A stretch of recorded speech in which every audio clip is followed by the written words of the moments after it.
Day 17, run 10 miles a day for 30 days. As you can tell, I am in a super good mood just because, number one, I got my $1,200 check this morning from the government. And number two, it was a good run. It was actually a great run. And the last 2 days have been actually really good, or pretty decent, how about that? But the 2 days before that were terrible. But actually today actually felt pretty good. No soreness, not really.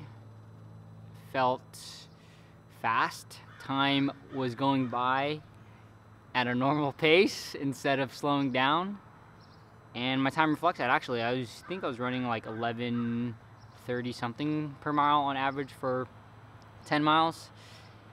And that's just a spike up from the 12:02 and I think 12:08 from 3 and 4 days ago. So maybe this is an upward trend and maybe it'll get easier, maybe not. Maybe I'll even run faster. So it'd be nice to get down under the 11 minutes again. But I also don't want to burn myself out because I know if I go faster now, I'll definitely regret it. And even going faster by 1 minute a mile or 30 seconds a mile will put extra strain on my body. And actually, I have noticed as well, when I first started this, I was sweating a lot. I mean, I'm a big sweater anyways, but I usually sweat a lot, and when I'm done with the run, because I'm wearing an inside layer, a second layer, and then a third layer, like all 3 layers would be soaked.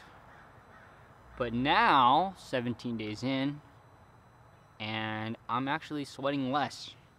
I can tell because the shirt that I'm wearing right now, it's usually, 1, it's super drenched, but 2, it usually goes down like literally all the way past my belly button. That's how much sweat it is. But right now it's only going up to like maybe a little bit lower than my chest.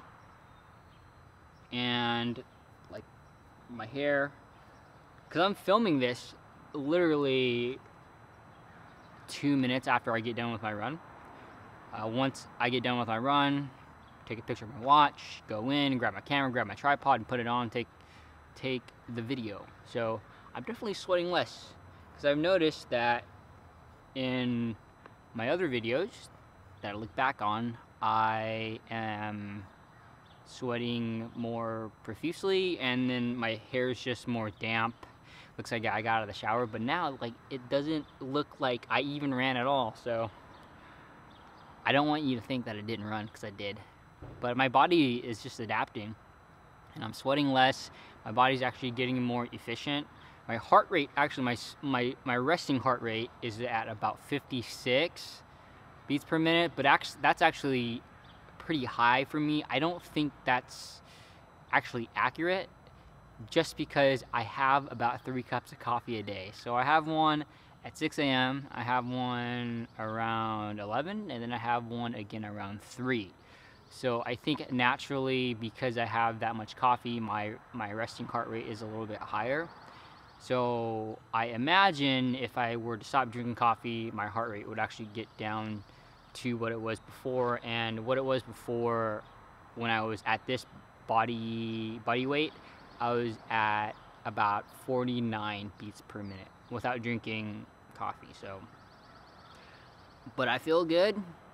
I'm sweating less, and my body is just adapting. So if you put time into it, maybe you won't see results, day by day. I was actually talking to a friend about it yesterday. It's hard to see results day by day, but once you compare weeks and months, it's actually a lot easier to see. So in my case, I've already started noticing that I'm sweating less, because what actually happens is that your body adapts to the stress that's put onto it.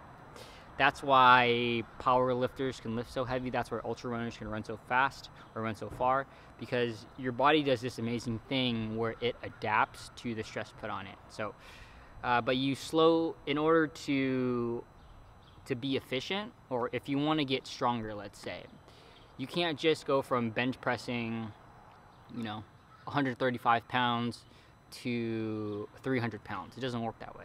You need to slowly build up to it. So when you do sets of 135, like 1 week, the muscle will get sore, and then your body adapts to that stress put on it, or adapts to that weight, right? So 135 this week, and the next week maybe you're doing 145, 155, and the more stress that you put on it, or the incremental stress that you put on it, your body adapts to that stress, and it gets easier. So that's why weight gets easier when you lift weights.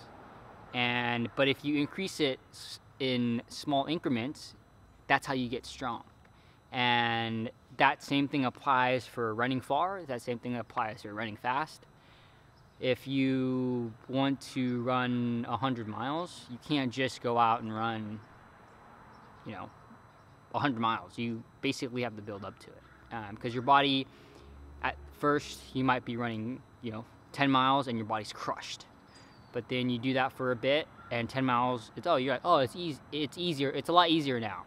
And then you up into 12. And then 12, oh, well, I feel a little bit more tired now because you're running extra miles. And eventually your body adapts to that.